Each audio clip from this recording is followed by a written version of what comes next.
Thank you for listening to Hustle and Heart. I'm your host, Edie Weintraub. Today, we have the pleasure of speaking with Kelly Valentine, founder of Femmes and Food, where she champions lady-owned food and beverage businesses, and director of strategic partnerships for Hummingbirds. Kelly, thank you for being here. Yes, thank you for having me. Well, I'm very excited to dig in and learn more about what gets you out of bed on a daily basis, what fuels your soul and gets you excited. So tell us more.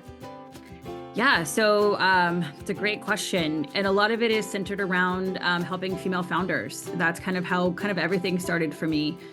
I started Femmes and Food based out of that. I was in LA at the time, and I was working in the pop-up dining space, culinary space, and I kept meeting so many phenomenal female chefs that were frankly running circles around a lot of the guy chefs. And I don't mean that in a bad way. I love my male chefs. It's not about that. But I felt that there was a key difference between the two. And what I found was that the women were not quite as great at tooting their own horns and promoting themselves and charging accordingly. And so I really started to see that from an outsider view, but someone who was very invested in helping them see what I saw in them. And so that's what Femmes and Food was originally born out of, is I wanted to start a community where I could connect these women to other women in food and beverage. So it was a lot of female chefs, restaurateurs, and then it'd be food PR gals and wine gals, and just kind of create this ecosystem of support where they could kind of hear, who was working on what and where there were opportunities for them, and just kind of really create a great network of women that they could have support them. So that's how it started. And then during the pandemic, which I was actually the week of the pandemic, I was in LA doing a pop-up, which was for International Women's Day. So I had curated all these women from different cultures to do a dish as part of this pop-up. And literally the next day, the world shut down. And so when that happened, I really went to Instagram to kind of just use the Femmes and Food Instagram as a megaphone to promote what these now out of work chefs were doing. And a lot of that was around pop-ups, and a lot of them started doing their own kind of things out of their home at that time. And I started to see a transition to where a lot of the chefs wanted to get out of the chef world, or at least the restaurant world, the grind of that. And so we had a lot of them were kind of looking into CPG as a route to kind of get out of that. And so that's when I opened Femmes and Food to the CPG world, and kind of haven't looked back. It's been such a fun world to be a part of. There's still a lot of female chefs in there that are doing that and creating businesses, and I love to help support them and get the word out about them. So good. You're totally speaking my language. In Atlanta, I created a group called Women in Restaurants because I found similarly that, we weren't leaning on each other. We weren't coming together. And so I tried to do 5 in-person events, and I tried to do 5 virtual events just to continue to connect everyone, because so difficult running a business that it's often difficult to pull these ladies out and help them understand that they need time to reflect and to get to know one another and to lean on one another, because we have so much knowledge to share, and we should be sharing it to help the next gal behind us. Absolutely. And as you know, like there's so many common problems, right, that group shares. If you're a woman in restaurants, you're probably sharing the same issues that another woman is sharing. Great. How have they solved them, or how do they deal with them? So it's a really great way to crowdsource complex issues, and you really can't do that unless you're talking to each other. It sounds like obviously that came together so seamlessly in terms of the evolution of starting to support these women, bring them together, have conversations. How are you continuing to go down that path? Do you have in-person events? Do you have an online forum? So right now, because I do have a full-time role, which I'm very excited about at Hummingbirds, which I'll touch on in a minute. Right now, what I have time to do, right? And that's kind of what I focus on, is what do I have time to do and what's most impactful for these women? So where that's kind of landed right now is because of my day job at Hummingbirds too, CPG is a very big vertical for us. We are a female-founded marketing tech platform. And so we really help brands connect to nano influencers in their backyard to help promote their business locally. And so I meet a ton of CPG brands through that as well. I already knew a ton of CPG brands. And so the female founders of these these brands that I made, I always say I collect them.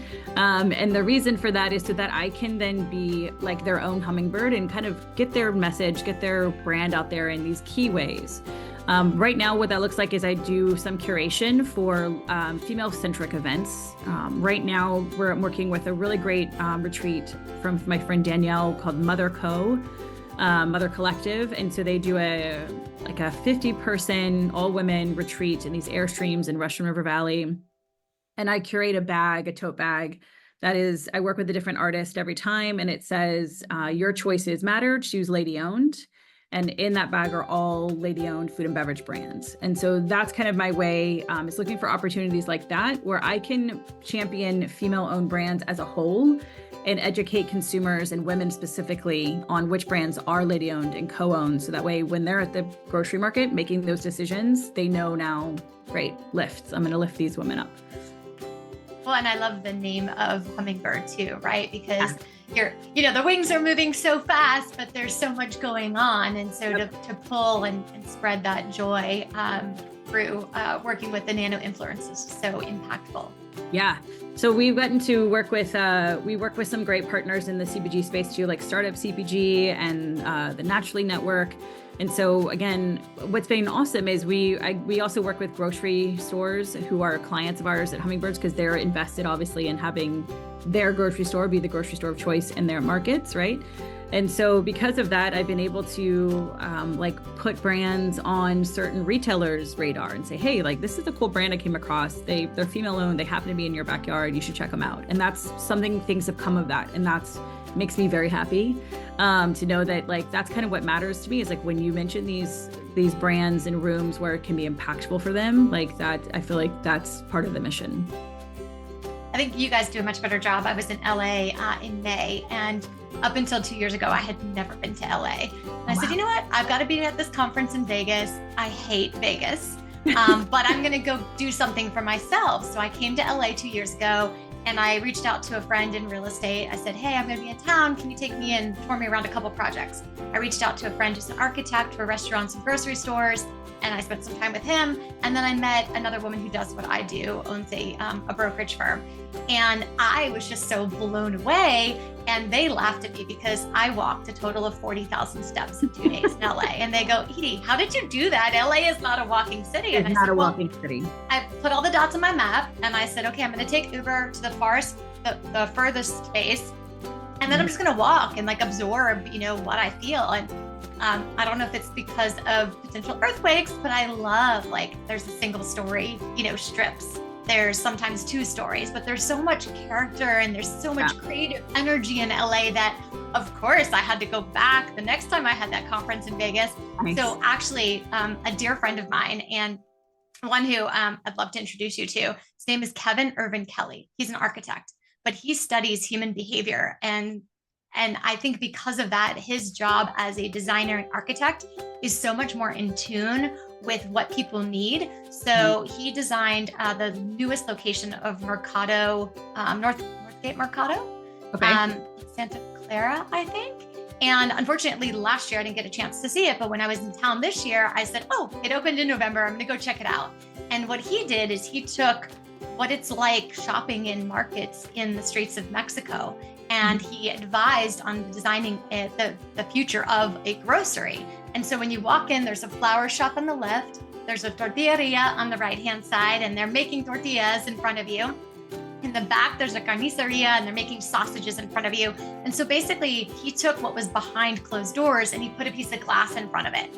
And so you as a consumer, you're going, oh, they're making bread and they're making cakes, and I'm watching them make churros and tortillas. And so it's so much more of an experience. And so all of your senses are engaged. You're watching them in action.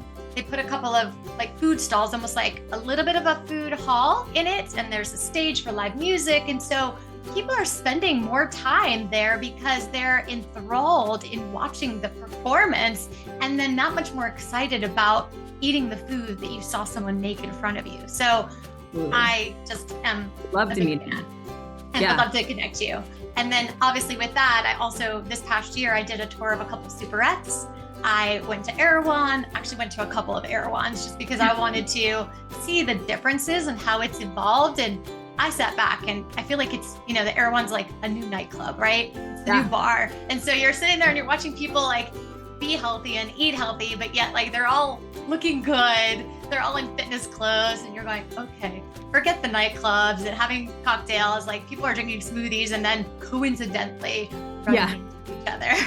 Yeah, you nailed it. That's right. It's a great adventure going in those stores. It's also really good for celebrity sightings at Erewhon. I don't know if you ever, when I lived there, I feel like every time I went, I would see somebody that was famous as well. So yeah, it's always a fun outing. I think I'm a little biased being in Atlanta where like, y'all would, right? Like we're the new Hollywood. So I feel like we've got our own celebrities here. But it's just great people watching all around, but also to see how the grocery store has evolved, right? What are the packages that people are carrying? Erewhon does a ton of private labeling, very much like Trader Joe's. And so they could have a bigger manufacturer making something for them or someone else making something for them and just sticking a label on it. So I'm curious, have you been able to help position any of the brands you've worked with in some of these superettes or Erewhon or other kind of, California-based grocers? Yeah, so I think that's an interesting trend that you're talking about. And actually, I talked to a lot of the brands the lady brands that I know, and it's like, how do you get, with some of these like Erewhon doing these private labels, it's like the best insurance that you have against that is having a really strong brand and obviously having something that tastes really good, right? And so I do think that the future is also these smaller kind of resurgence of bodega style. One that I love in LA is called Carla's Fresh Market. I haven't actually stepped foot in it. It was being built during the pandemic, and that's actually when I did my, where I left LA at the time. But the gal that runs that is incredible, female founded. Her name is not Carla, and I'm of course blanking on it. I will find it for you, but I can see her face and I can't think of her name. But so I'll often put her company on a lot of these lady brands radar and say, hey, just reach out to them. You're a great fit for them. I think a lot of it too is just like curation, right? It's really try and make sense. If you only have so much time to reach out to people, it better be a fit when you do it. Like then it feels like that curator, which I would consider Carla's Fresh Market, like a curator of great brands. Also, they're solving a problem in that local area as well, but it behooves them to have great brands that people are excited about. And so when you can put your brand on their radar, and especially if it's a lady-owned company and your lady-owned brand, to me, that's a no-brainer. Like I want to know about every lady-owned, co-owned brand in the world. So if I don't know about you, I want to know about you. And I feel like that's how a lot of these lady-owned grocery markets are. There's another great, smaller on that scale, which I think is another path forward, called Lady and Larder's, one of my favorite places in LA. They have their own cheese sandwich shop. It's these two twin sisters that collaborate on that. And they have a little bodega, lady bodega is actually what they call it, I believe, inside the store as well, where they have, lady-owned crackers and jams and stuff that go along with their stuff. And it's all just beautifully curated. So I think that's definitely a future path. And that's something that I work to connect the dots on. I feel like at the end of the day, I'm a very big dot connector. There's also a place in LA called the Chocolate Dispensary that just launched. A friend of mine just launched that. And so it's all fine crafted chocolate bars and stuff like that. So I find a lot of those lady-owned chocolate brands I'll put on their radar and connect the dots there as well. Oh, I'm so glad lunch has passed because my mom would tell me, she goes, Edie, if you, your brother or your sister ever got, scratched and blood came out, like it wouldn't be blood, it would be chocolate, because she's a self-confessed chocoholic. So anywhere I go, I have to collect chocolate and bring it back. It's just a matter of what time of year I'm traveling, because I'm always nervous, obviously, about it melting. So I will definitely make a stop into there next time I'm in town. I do the same thing. My husband's a big chocolate fan. So every time I travel, I normally try and bring him back a local chocolate bar. Yep. Oh, and thankfully compact, right? It's not like trying to bring back like a stuffed animal or something like that. Chocolate bar is nice and travel size. Tell me a little bit more about who has influenced the path that you have chosen, or a mentor that has been on your journey recently that is influencing you. That's a great question. I feel like this is kind of it's kind of an interesting segue, but so I worked in luxury boutique hotels in Los Angeles. That's kind of where I started my career. And I think having that hospitality kind of foundation was just great all around for being in the world. And I kind of ended that career working for Jose Andreas at the Bazaar in LA. And I was there for quite some time. And I was just a server, cocktail server. But being around that level of culinary expertise and genius, because he definitely surrounds himself with people who are also just the next level of what they do. Really for the first time solidified that the food world could even be a job, could even be a path. I knew I didn't want to be a restaurant owner or manager because I didn't want the hours. And I think that's what a lot of people are struggling with right now in all facets of restaurants.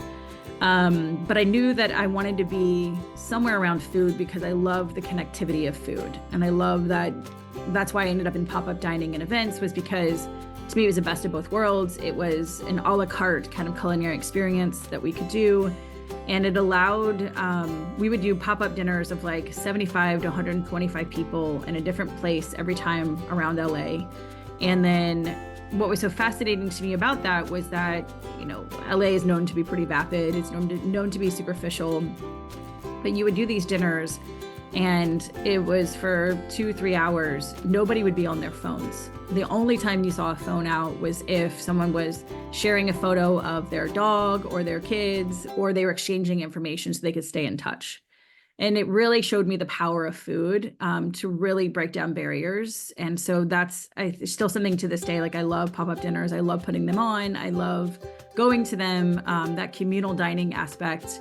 And I think there's really something special about eating the exact same thing. Like, if you normally go and people say, well, what's the difference between going to a restaurant that has a communal table? Like, it's different. The reason it's different is because I think the magic comes from you're eating, when you sit down at a pre-ticketed event, you're eating the same exact thing as your neighbor across from you, your neighbor beside you. And so food then becomes a natural icebreaker, right? They're biting into something and they're like, oh, what is that? Or, oh, that's incredible, right? If you're sitting at a restaurant that happens to have a communal table, they might be eating something different. The experience is different. So I really think that that being at the Bazaar and witnessing all of that, and then my own evolution of getting into culinary pop-ups, and just so many incredible people that I met through that, really just inspired me to know that that was a path. And like, food is something that has always touched, like anytime I do an event, I'm very special about the food. I'm always trying to make sure there's female chefs involved, and that curation of it, because I think it's just that curative experience that really is, I think, kind of the future of dining.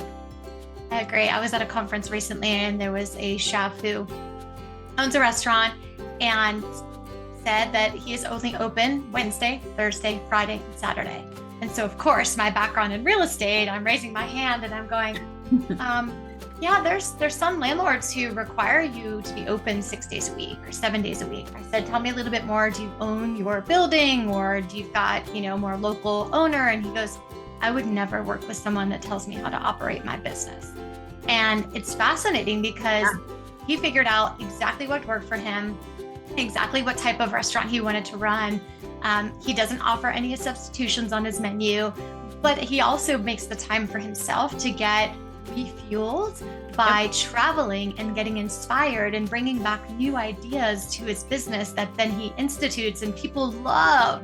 And so it's fascinating because I feel like more and more, we've been disassociated in culinary because you want to mass produce and you want to talk to everybody. But I think people need to understand that it's important to you find who you are and then you share it with others. And that is much more meaningful and connecting and just a much better offering, because we don't need fast food anymore. We need rich, engaging experiences where we get to connect with others who we might not necessarily agree with on a variety of topics, but if you can come together over food, there is a little bit more of a comfort level in opening a dialogue.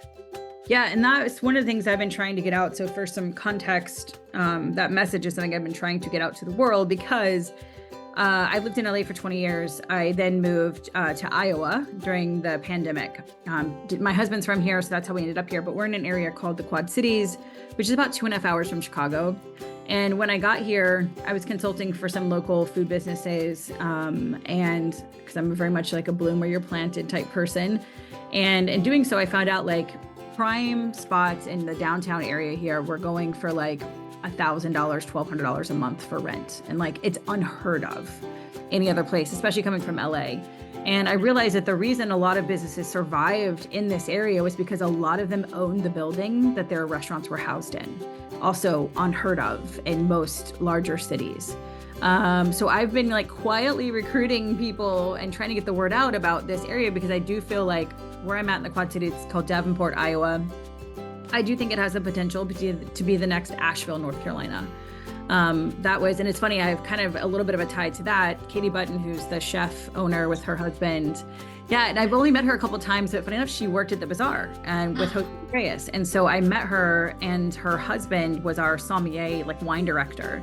And so they got together, left, and opened this Curate in Asheville, which I still haven't been to, but I've heard so much about. And she's James Beard, nominated, award winner, all those things. And I think it just took two very talented people, her and her husband, to put down roots and say, this is what we're going to do. We're going to bring this here, and look what they've created. Then other people will fall in, right? And I think it sounds cheesy to say, like, if you build it, they will come. But technically, I'm now in Iowa with, where Field of Dreams is from. So I say it a lot. But the truth is I think James Beard can find you anywhere. And so why not go where you can have a full life? And that was definitely what motivated us to move here. And the key thing that's missing from this area is a robust culinary scene. And it's just because there isn't someone leading it, and there isn't somebody saying, I want that work-life balance. The restaurants here, the good restaurants, you don't have to be open. You could definitely do Wednesday through Saturday and have a great booming business here. So yeah, trying to get the word out about that. So anyone who's looking to relocate, we'll take them if they're good chefs. Well, if you're going to be the local tour guide, I'd be happy to introduce them to you. Yeah, Yes. I will happily be the local tour guide.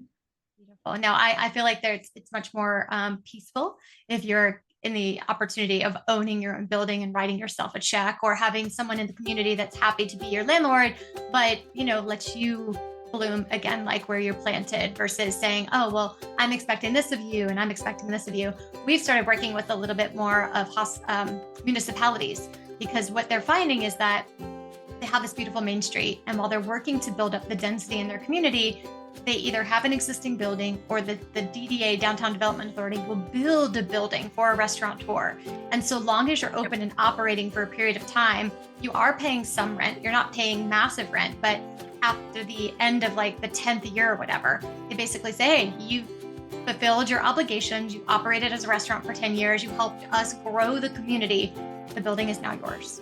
And so now that restaurateur has an asset. They're fully invested beyond operations, but because now they own the building. So I do feel like it's a great opportunity to offer to someone. It just, you have to have a long-term view. And I think the majority of folks that do take a long-term view are capable of investing that time and energy. Yeah, absolutely. And we have a great, I think, downtown Davenport partnership here that does help invest. I don't know about the exact deal it's like that, but I know that they do give grants that are significant to help people get off the ground here. And yeah, it's just so needed here to have like a good culinary hub. So do you get back to LA fairly often, or you try to stay a little bit closer to home? I try to stay a little bit closer. I actually go to Chicago quite a bit, is where the bulk of my like kind of networking and stuff is happening now, just because it's so close. I do get back to LA. I'm going actually in November and December for conferences related to CPG World. So that's always fun, because my dad's still there and I can still get out, stay with him, and still see friends and just keep in touch with that community for sure.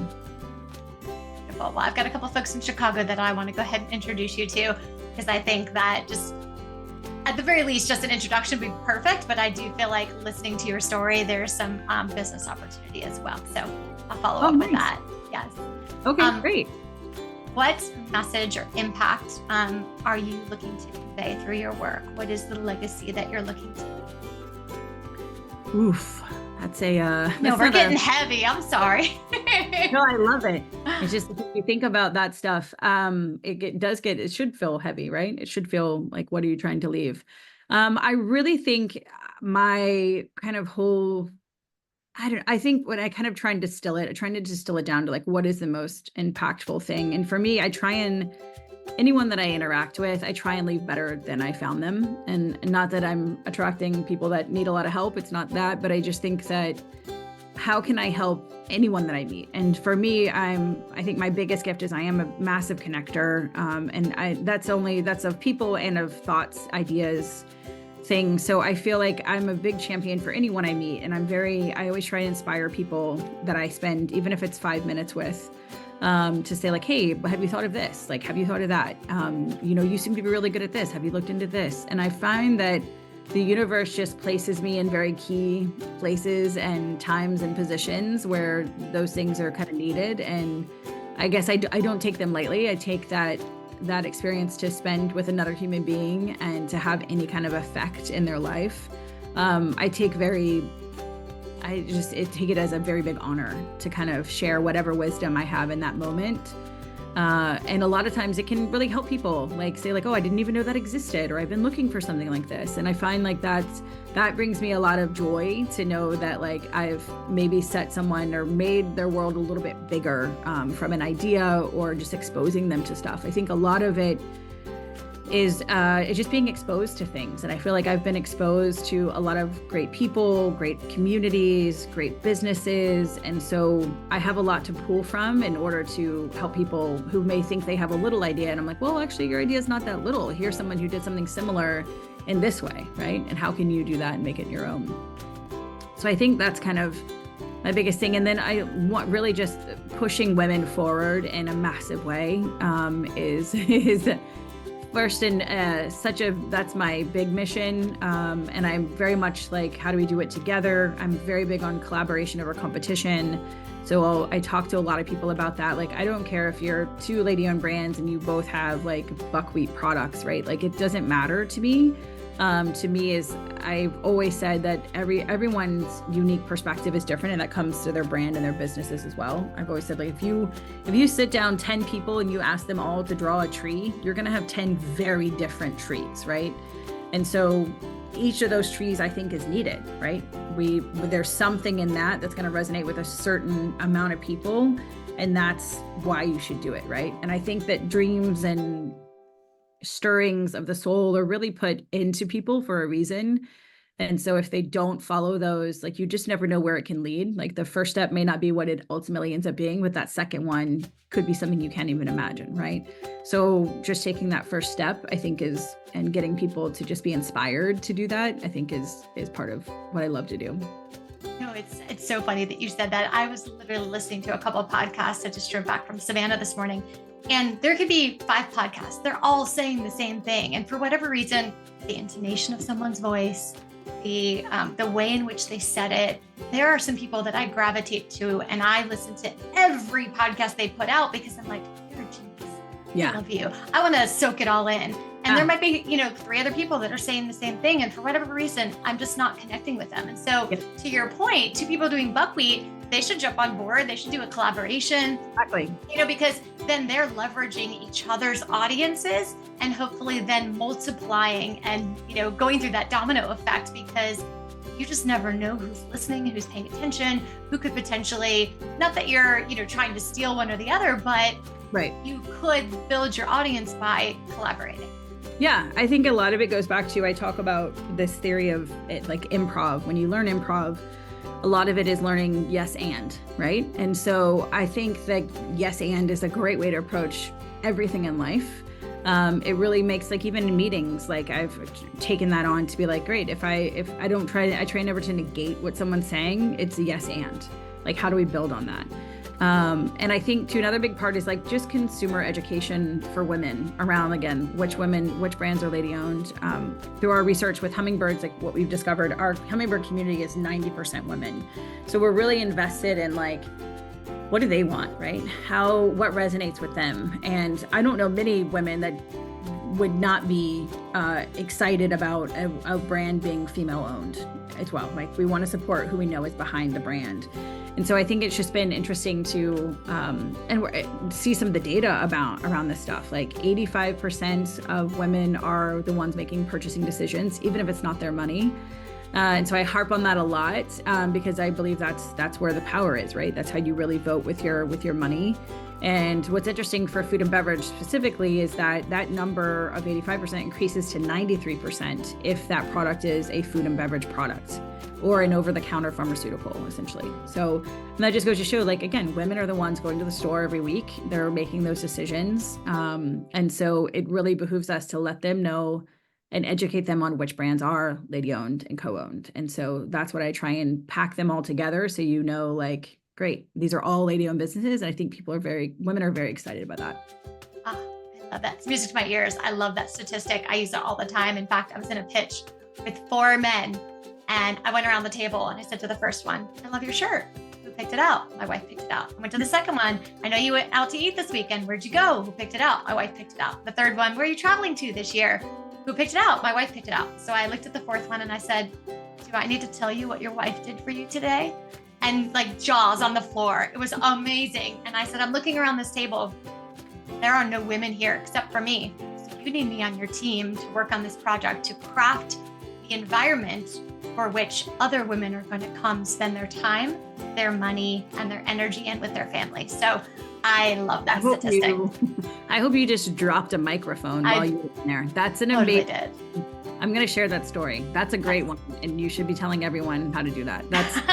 It was so much fun. I loved the response back from them. Yeah. It was just perfect. But it's so true, right? Like, that's where I think I get, like, I have such a deep kind of like an anger around, like, I get very frustrated when people don't realize, like, they should be talking to women most of the time in terms of their marketing, in terms of their storytelling, and not to take advantage. And as people want to dumb it down so much, that doesn't mean to make everything pink. It's just like, consider them, right? Like, they're the ones that are making all these decisions that you have no idea about. Like, even if it doesn't affect them. And some people are like, well, we want to get in front of more men. I'm like, you know how you get in front of, like, men who play golf?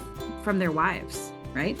From their daughters, from their, that's who's telling them about stuff. We are the information gatherers and the information dispersers. And that's why word of mouth is the number one most powerful method of marketing.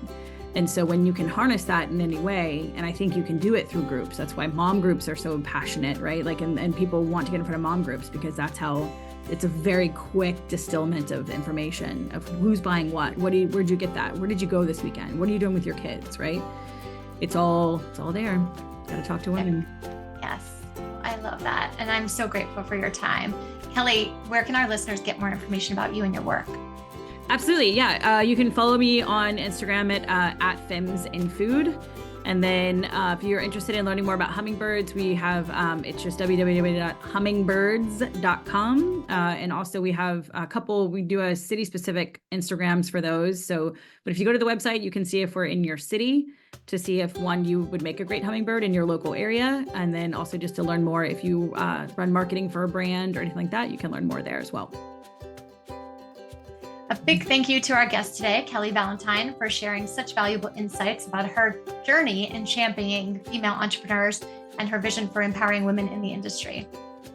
To our listeners, thank you for tuning in. Until next time, keep savoring the flavors of success and stay hungry for more stories from leaders and innovators like Kelly. Hey, my name is Kelly Valentine, and you're listening to Hustle and Heart.